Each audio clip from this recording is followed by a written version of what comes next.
उपराष्ट्रपति जगदीप धनखड़ ने सर्वोच्च न्यायालय में अनुच्छेद 142 पर दिए फैसले पर सवाल खड़े किए हैं।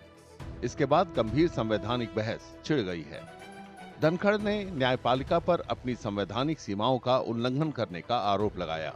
उन्होंने इसे लोकतांत्रिक ताकतों के खिलाफ परमाणु मिसाइल बताया और इसकी तुलना सुपर संसद से की।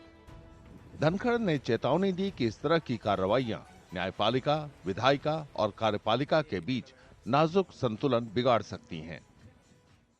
It is not a question of someone filing a review or not. We never bargained for democracy for this day.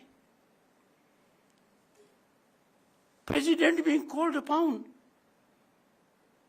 to decide in a time-bound manner, and if not, becomes law. So we have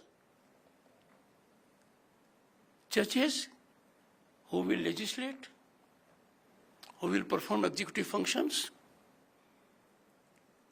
who will act as super parliament,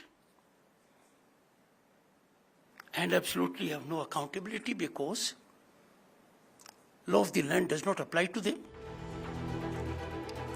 अदालत ने 8 अप्रैल को फैसला दिया था कि राज्यपालों को विधेयकों पर तय समय सीमा के भीतर फैसला देना चाहिए। विधेयक दोबारा वापस भेजे गए तो उन्हें रोका नहीं जा सकता। अदालत ने राष्ट्रपति को स्वीकृति देने के लिए भी 3 महीने की समय सीमा तय की है। उपराष्ट्रपति जगदीप धनखड़ ने फैसले को संवैधानिक अतिक्रमण बताया। उन्होंने तर्क दिया कि इससे राष्ट्रपति की ताकत सीमित हो जाती है। उन्होंने अनुच्छेद 145(3) में संशोधन करके प्रमुख संवैधानिक मामलों के लिए बड़ी बेंचों को अनिवार्य बनाने की भी पैरोकारी की। इस फैसले के बाद अनुच्छेद 142 को लेकर अलग अलग विचार सामने आ रहे हैं। उपराष्ट्रपति के बयान के बाद उसके पक्ष विपक्ष में तर्क दिए जा रहे हैं।